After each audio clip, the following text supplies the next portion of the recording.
وما من دابة في الأرض إلا على الله رزقها ويعلم مستقرها ومستودعها كل في كتاب مبين. وهو الذي خلق السماوات والأرض في 6 أيام وكان عرشه على الماء ليبلوكم أيكم أحسن عملا. ولئن قلت إنكم مبعوثون من بعد الموت ليقولن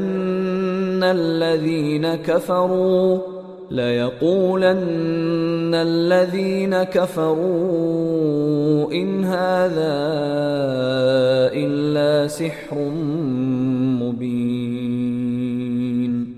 ولئن أخرنا عنهم العذاب إلى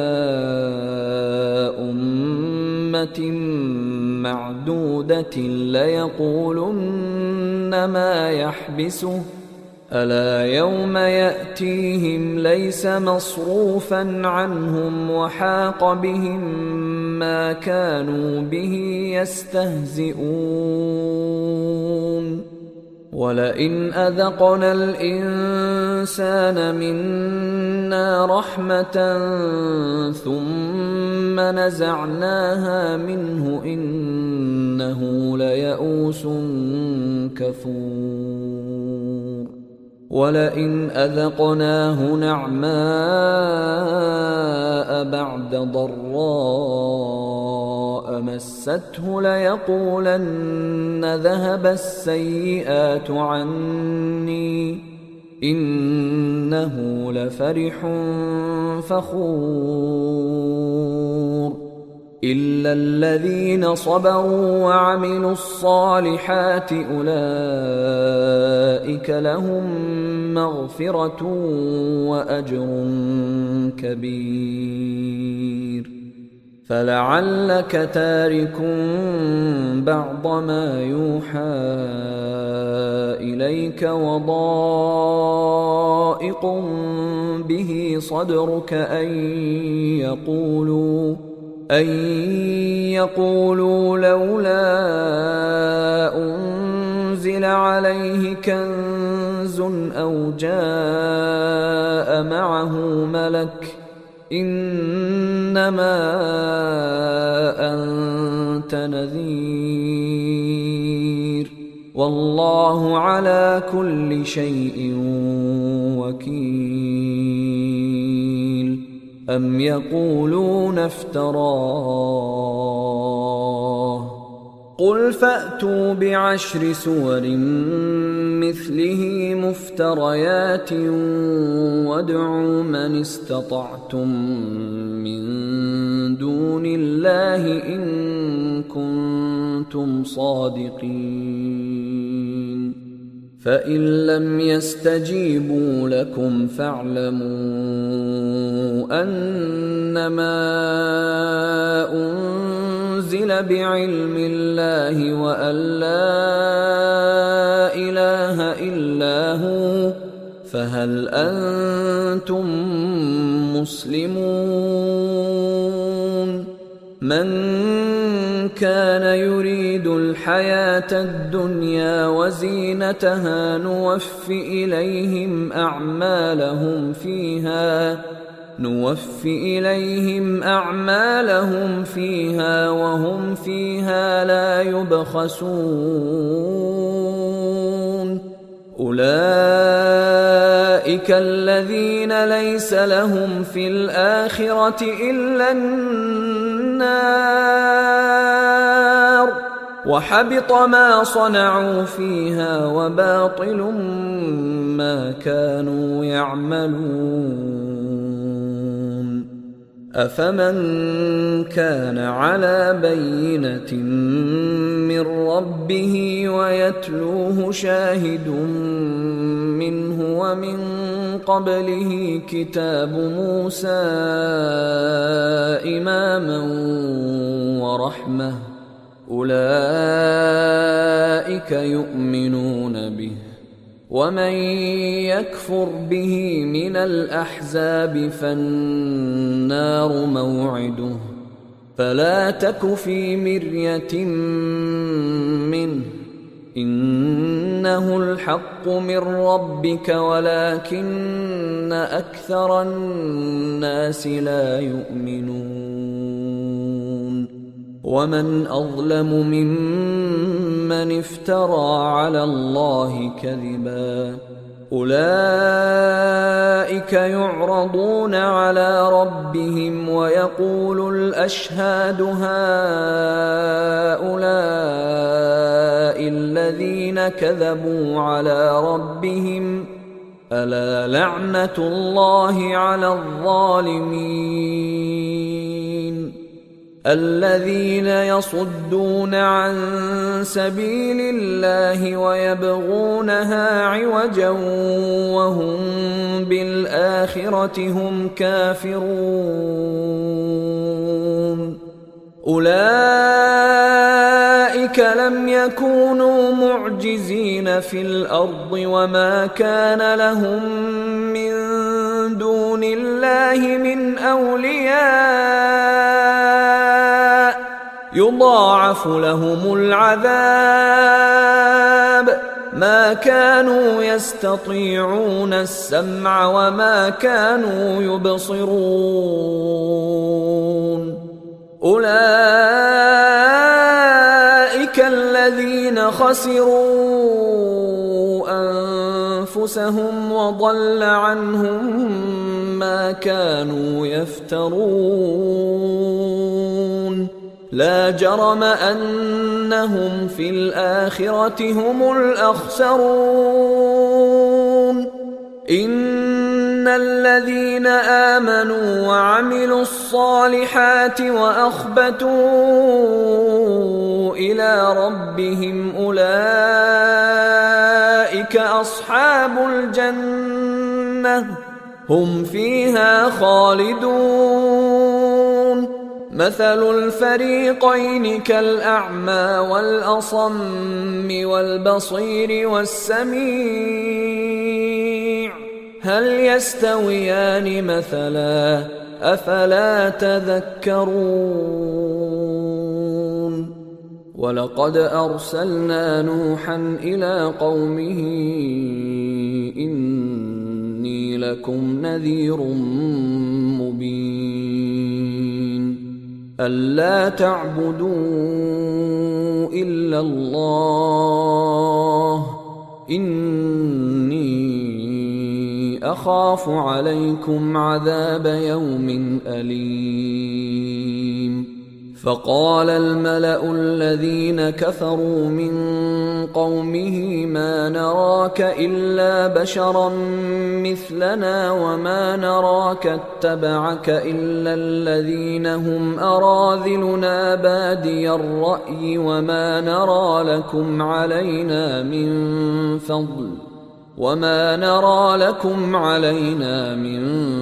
فضل بل نظنكم كاذبين قال يا قوم أرأيتم إن كنت على بينة من ربي وآتاني رحمة من عنده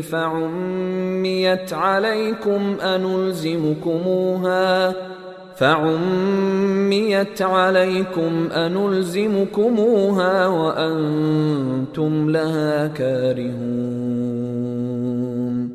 ويا قوم لا أسألكم عليه مالا إن أجري إلا على الله وما أنا بطارد الذين آمنوا إنهم ملاقو ربهم ولكني أراكم قوما تجهلون ويا قوم من ينصرني من الله إن طردتهم أفلا تذكرون ولا أقول لكم عندي خزائن الله ولا أعلم الغيب ولا أقول إني ملك ولا أقول للذين تزدري أعينكم لن يؤتيهم الله خيرا الله أعلم بما في أنفسهم إني إذا لمن الظالمين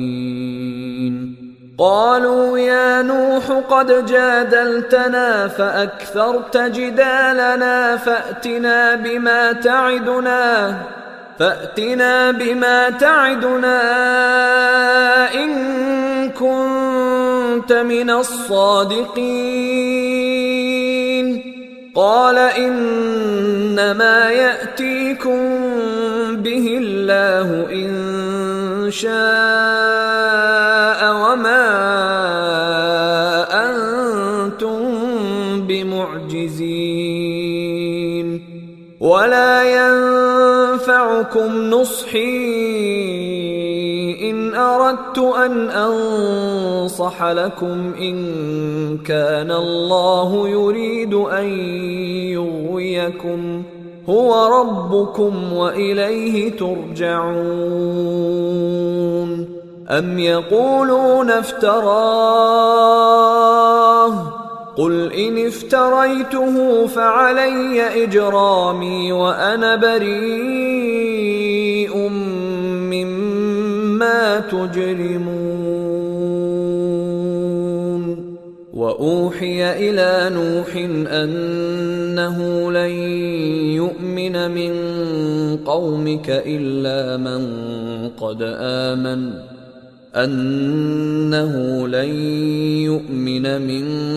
قومك إلا من قد آمن فلا تبتئس بما كانوا يفعلون واصنع الفلك بأعيننا ووحينا ولا تخاطبني في الذين ظلموا إنهم مغرقون ويصنع الفلك وكلما مر عليه ملأ من قومه سخروا منه قال إن تسخروا منا فإنا نسخر منكم كما تسخرون فسوف تعلمون من يأتيه عذاب يخزيه ويحل عليه عذاب مقيم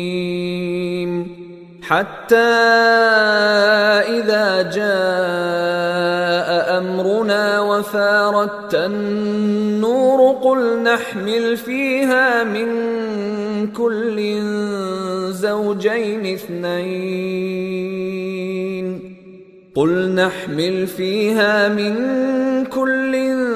زوجين اثنين وأهلك إلا من سبق عليه القول وما آمن معه إلا قليل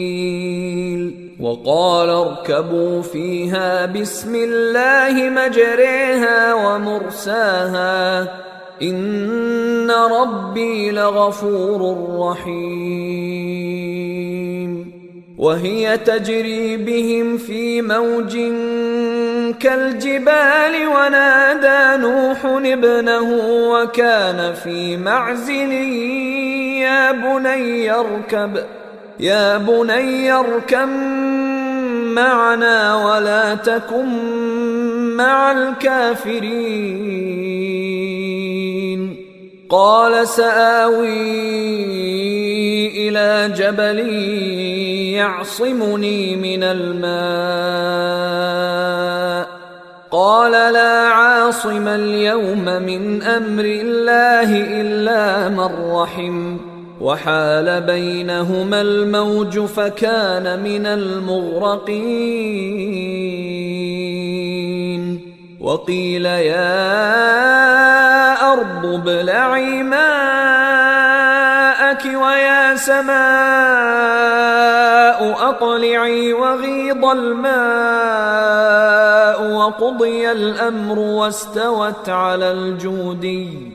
وقيل بعدا للقوم الظالمين ونادى نوح ربه فقال رب إن ابني من أهلي وإن وعدك الحق وأنت أحكم الحاكمين قال يا نوح إنه ليس من أهلك إنه عمل غير صالح فلا تسألني ما ليس لك به علم إني أعظك أن تكون من الجاهلين قال رب إني أعوذ بك أن أسألك ما ليس لي به علم وإلا تغفر لي وترحمني أكن من الخاسرين قيل يا نوح اهبط بسلام منا وبركات عليك وعلى ممن معك وأمم سنمتعهم ثم يمسهم منا عذاب أليم تلك من أنباء الغيب نوحيها إليك ما كنت تعلمها أنت ولا قومك من قبل هذا فاصبر إن العاقبة للمتقين وإلى عاد أخاهم هودا قال يا قوم اعبدوا الله ما لكم من إله غيره إن أنتم إلا مفترون يا قوم لا أسألكم عليه أجرا إن أجري إلا على الذي فطرني أفلا تعقلون ويا قوم استغفروا ربكم ثم توبوا إليه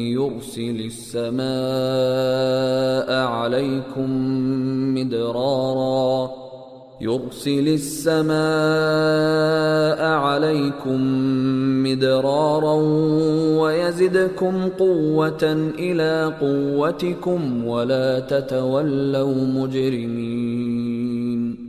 قالوا يا هود ما جئتنا ببينة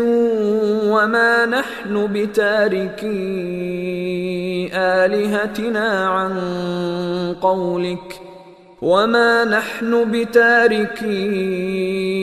آلهتنا عن قولك وما نحن لك بمؤمنين إن نقول إلا اعتراك بعض آلهتنا بسوء قال إني أشهد الله واشهدوا أني بريء مما تشركون من دونه فكيدوني جميعا ثم لا تنظرون إني توكلت توكلت على الله ربي وربكم ما من دابة إلا هو آخذ بناصيتها إن ربي على صراط مستقيم فإن تولوا فقد أبلغتكم ما أرسلت به إليكم ويستخلف ربي قوما غيركم ولا تضرونه شيئا إن ربي على كل شيء حفيظ ولما جاء أمرنا نجينا هودا والذين آمنوا معه برحمة منا ونجيناهم من عذاب غليظ وتلك عاد جحدوا بآيات ربهم وعصوا رسله واتبعوا أمر كل جبار عنيد وأتبعوا في هذه الدنيا لعنة ويوم القيامة ألا إن عادا كفروا ربهم ألا بعدا لعاد قوم هود وإلى ثمود أخاهم صالحا قال يا قوم اعبدوا الله ما لكم من إله غيره هو أنشأكم من الأرض واستعمركم فيها فاستغفروه ثم توبوا إليه إن ربي قريب مجيب قالوا يا صالح قد كنت فينا مرجوا قبل هذا أتنهانا أن نعبد ما يعبد آباؤنا وإننا لفي شك مما تدعونا إليه مريب قال يا قوم أرأيتم إن كنت على بينة من ربي وآتاني منه رحمة فمن ينصرني من الله إن عصيته فما تزيدونني غير تخسير ويا قوم هذه ناقة الله لكم آية فذروها تأكل في أرض الله ولا تمسوها بسوء فيأخذكم عذاب قريب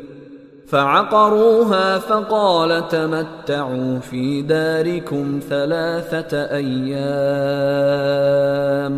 ذلك وعد غير مكذوب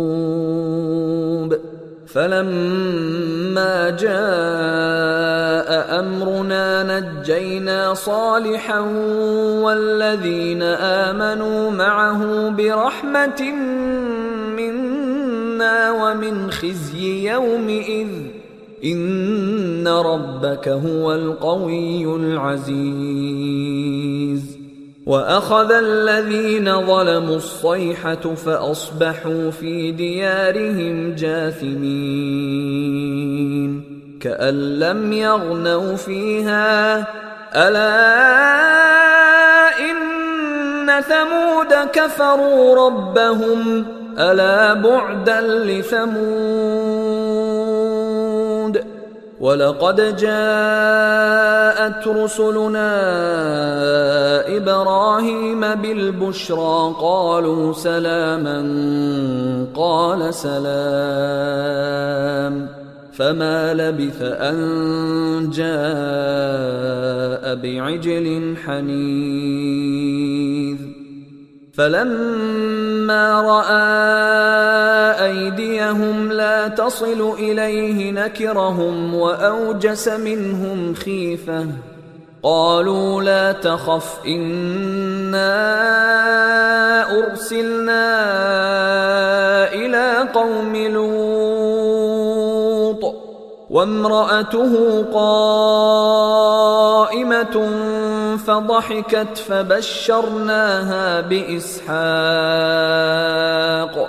فبشرناها بإسحاق ومن وراء إسحاق يعقوب قالت يا ويلتى أألد وأنا عجوز وهذا بعلي شيخا إن هذا لشيء عجيب قالوا أتعجبين من أمر الله رحمة الله وبركاته عليكم أهل البيت إنه حميد مجيد فلما ذهب عن إبراهيم الروع وجاءته البشرى يجادلنا في قوم لوط إن إبراهيم لحليم أواه منيب يا إبراهيم أعرض عن هذا إنه قد جاء أمر ربك وإنهم آتيهم عذاب غير مردود ولما جاءت رسلنا لوطا سيء بهم وضاق بهم ذرعا وقال هذا يوم عصيب وجاءه قومه يهرعون إليه ومن قبل كانوا يعملون السيئات قال يا قوم هؤلاء بناتي هن أطهر لكم فاتقوا الله ولا تخزون في ضيفي أليس منكم رجل رشيد قالوا لقد علمت ما لنا في بناتك من حق وإنك لتعلم ما نريد قال لو أن لي بكم قوة أو آوي إلى ركن شديد قالوا يا لوط إنا رسل ربك لن يصلوا إليك فأسر بأهلك بقطع من الليل ولا يلتفت منكم أحد إلا امرأتك إنه مصيبها ما أصابهم إن موعدهم الصبح أليس الصبح بقريب فلما جاء أمرنا جعلنا عاليها سافلها وأمطرنا عليها حجارة من سجيل منضود مسومة عند ربك وما هي من الظالمين ببعيد وإلى مدين أخاهم شعيبا قال يا قوم اعبدوا الله ما لكم من إله غيره ولا تنقصوا المكيال والميزان إني أراكم بخير وإني أخاف عليكم عذاب يوم محيط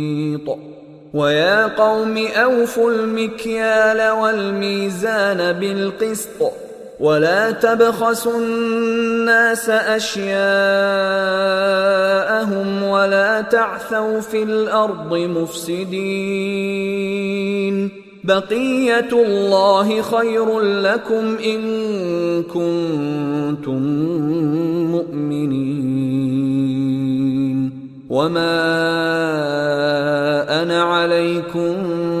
بحفيظ قالوا يا شعيب أصلاتك تأمرك أن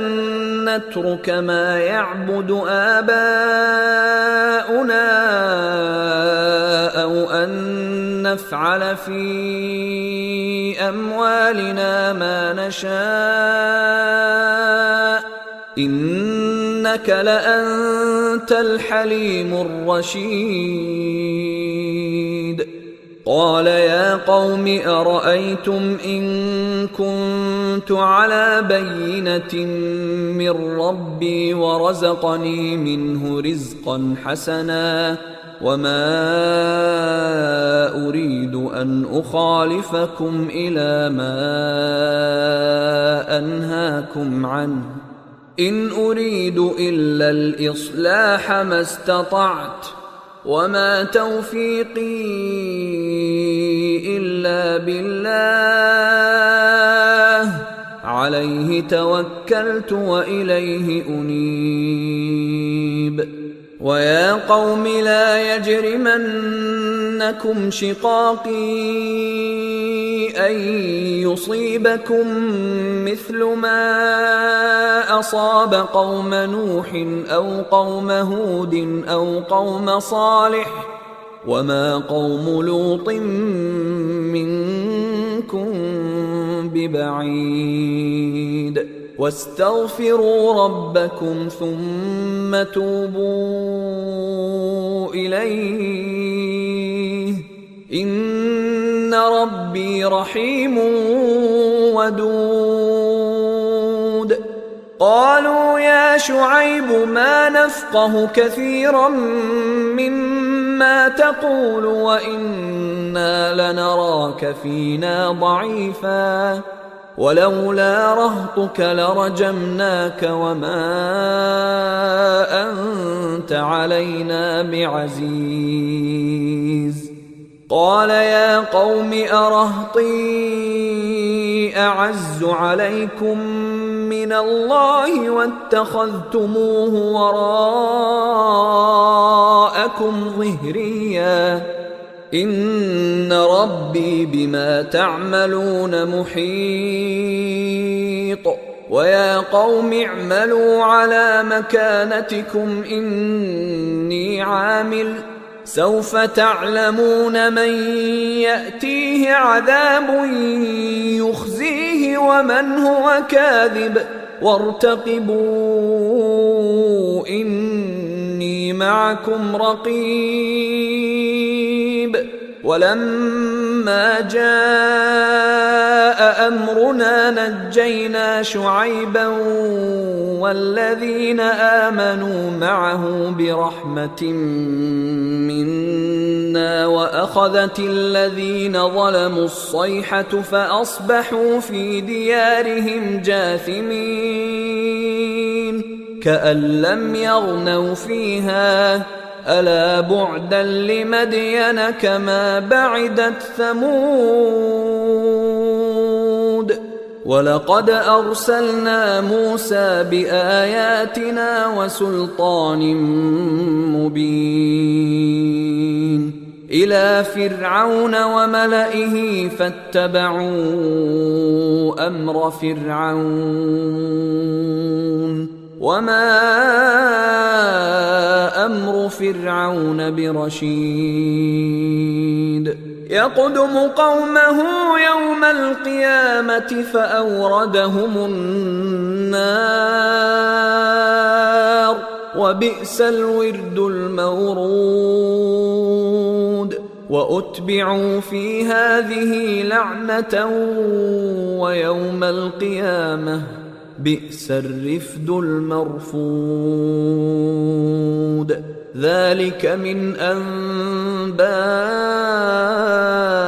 القرى نقصه عليك منها قائم وحصيد وما ظلمناهم ولكن ظلموا أنفسهم فما أغنت عنهم آلهتهم التي يدعون من دون الله من شيء لما جاء أمر ربك وما زادوهم غير تتبيب وكذلك أخذ ربك إذا أخذ القرى وهي ظالمة إن أخذه أليم شديد إن في ذلك لآية لمن خاف عذاب الآخرة ذلك يوم مجموع له الناس وذلك يوم مشهود وما نؤخره إلا لأجل معدود يوم يأتي لا تكلم نفس إلا بإذنه فمنهم شقي وسعيد فأما الذين شقوا ففي النار لهم فيها زفير وشهيق خالدين فيها ما دامت السماوات والأرض إلا ما شاء ربك إن ربك فعال لما يريد وأما الذين سعدوا ففي الجنة خالدين فيها ما دامت السماوات والأرض إلا ما شاء ربك عطاء غير مجذوذ فلا تك في مرية مما يعبد هؤلاء ما يعبدون إلا كما يعبد آباؤهم من قبل وإنا لموفوهم نصيبهم غير منقوص ولقد آتينا موسى الكتاب فاختلف فيه ولولا كلمة سبقت من ربك لقضي بينهم وإنهم لفي شك منه مريب وإن كلا لما ليوفينهم ربك أعمالهم إنه بما يعملون خبير فاستقم كما أمرت ومن تاب معك ولا تطغوا إنه بما تعملون بصير ولا تركنوا إلى الذين ظلموا فتمسكم النار وما لكم من دون الله من أولياء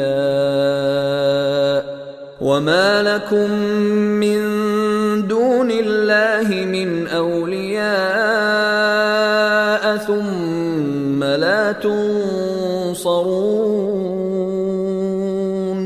وأقم الصلاة طرفي النهار وزلفا من الليل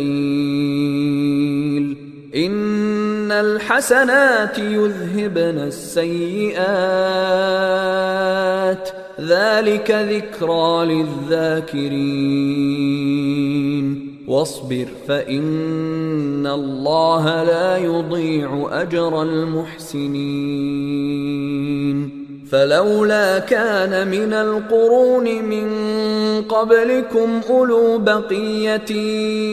ينهون عن الفساد في الأرض إلا قليلا ممن أنجينا منهم واتبع الذين ظلموا ما أترفوا فيه وكانوا مجرمين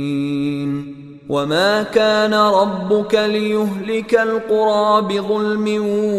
وأهلها مصلحون ولو شاء ربك لجعل الناس أمة واحدة ولا يزالون مختلفين إلا من رحم ربك ولذلك خلقهم وتمت كلمة ربك لأملأن جهنم من الجنة والناس أجمعين وكلا نقص عليك من أنباء الرسل ما نثبت به فؤادك وجاءك في هذه الحق وموعظة وذكرى للمؤمنين وقل للذين لا يؤمنون اعملوا على مكانتكم إنا عاملون وانتظروا إنا منتظرون ولله غيب السماوات والأرض وإليه يرجع الأمر كله فاعبده وتوكل عليه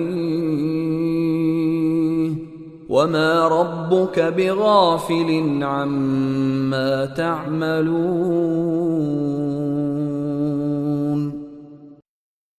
أعوذ بالله من الشيطان الرجيم بسم الله الرحمن الرحيم ألف لام را تلك آيات الكتاب المبين إنا أنزلناه قرآنا عربيا لعلكم تعقلون نحن نقص عليك أحسن القصص بما أوحينا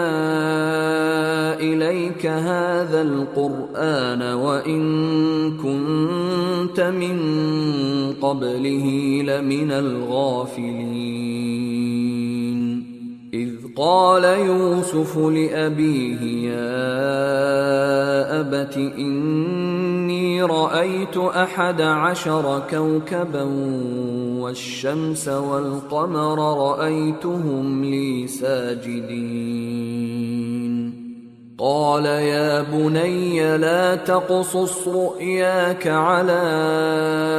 إخوتك فيكيدوا لك كيدا إن الشيطان للإنسان عدو مبين وكذلك يجتبيك ربك ويعلمك من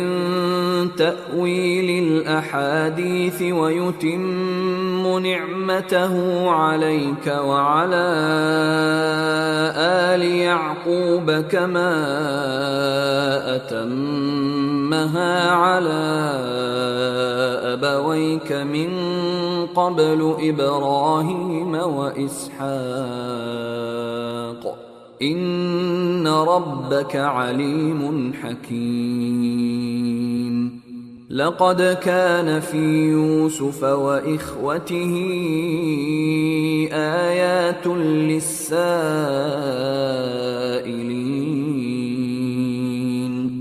إذ قالوا ليوسف وأخوه أحب إلى أبينا منا ونحن عصبة إن أبانا لفي ضلال مبين. اقتلوا يوسف أو اطرحوه أرضا يخل لكم وجه أبيكم وتكونوا من بعده قوما صالحين. قال قائل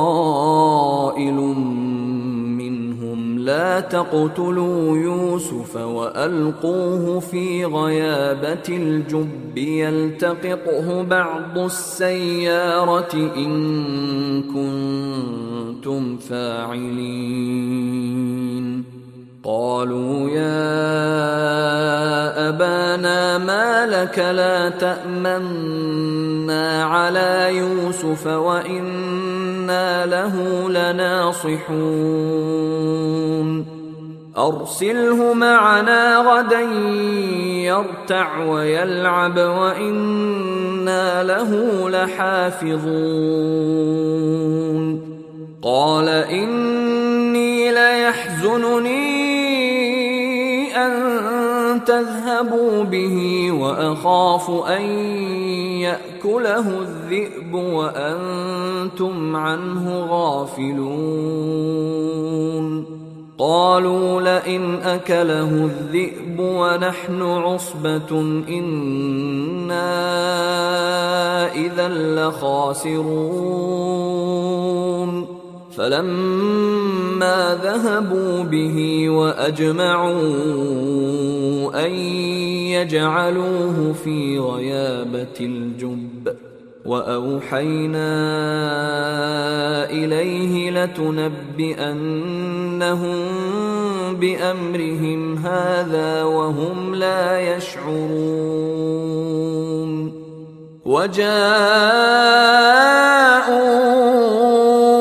أباهم عشاء يبكون. قالوا يا أبانا إنا ذهبنا نستبق وتركنا يوسف عند متاعنا فأكله الذئب وما أنت بمؤمن لنا ولو كنا صادقين. وجاءوا على قميصه بدم كذب قال بل سولت لكم أنفسكم أمرا فصبر جميل والله المستعان على ما تصفون. وجاءت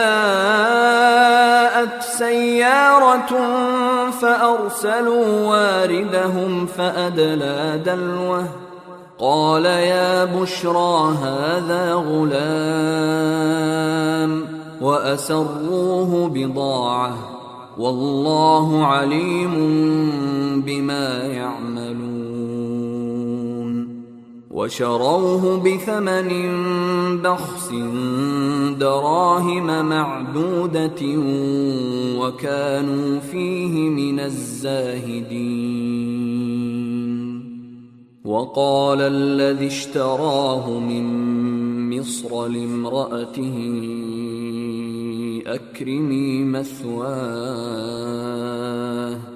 أكرمي مثواه عسى أن ينفعنا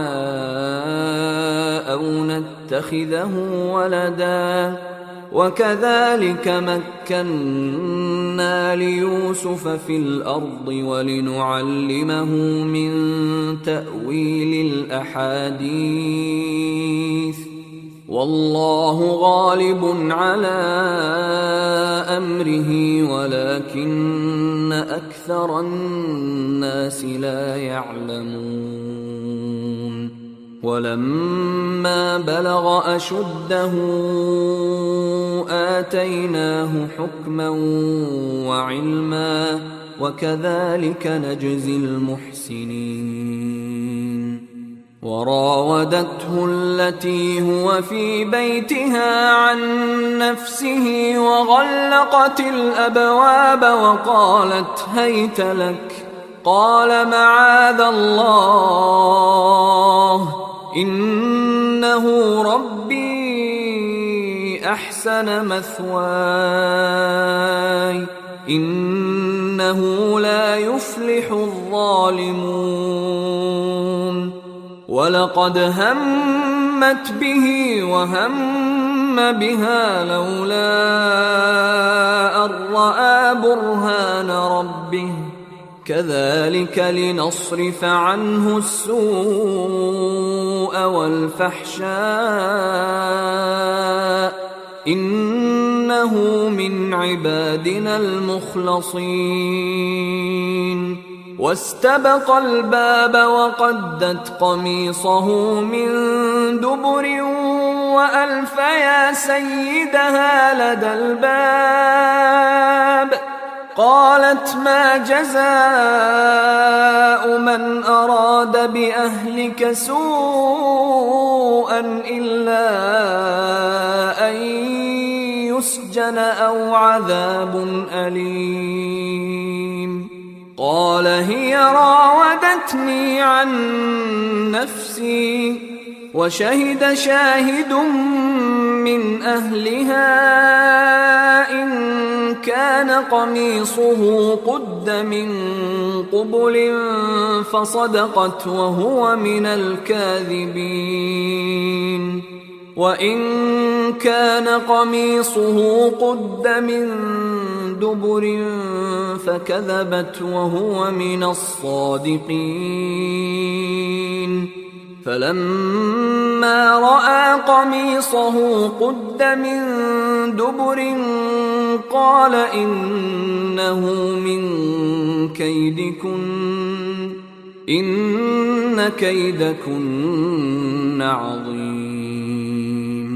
يوسف أعرض عن هذا واستغفري لذنبك إنك كنت من الخاطئين وقال نسوة في المدينة امرأة العزيز تراود فتاها عن نفسه قد شغفها حبا إنا لنراها في ضلال مبين فلما سمعت بمكرهن أرسلت إليهن وأعتدت لهن متكأ وآتت كل واحدة منهن سكينا وقالت اخرج عليهن فلما رأينه أكبرنه وقطعن أيديهن وقلن حاش لله ما هذا بشرا إن هذا إلا ملك كريم قالت فذلكن الذي لمتنني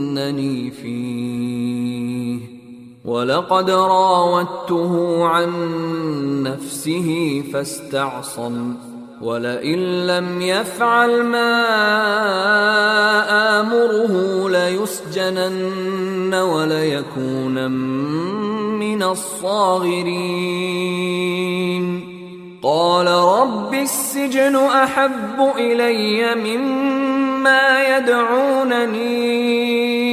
إليه وإلا تصرف عني كيدهن أصب إليهن وأكن من الجاهلين. فاستجاب له ربه فصرف عنه كيدهن إنه هو السميع العليم. ثم بدا لهم من بعد ما رأوا الآيات ليسجننه حتى حين. ودخل معه السجن فتيان قال أحدهما إني أراني أعصر خمرا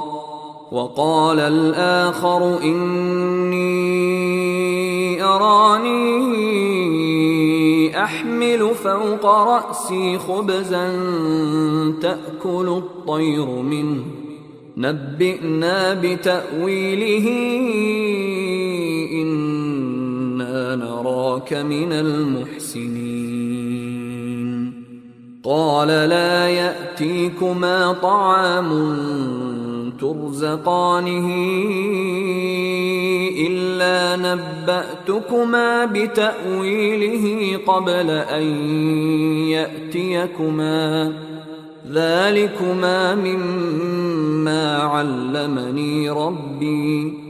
إني تركت ملة قوم لا يؤمنون بالله وهم بالآخرة هم كافرون واتبعت ملة آبائي إبراهيم وإسحاق ويعقوب ما كان لنا أن نشرك بالله من شيء ذلك من فضل الله علينا وعلى الناس ولكن أكثر الناس لا يشكرون. يا صاحبي السجن أأرباب متفرقون خير أم الله الواحد القهار ما تعبدون من دونه إلا أسماء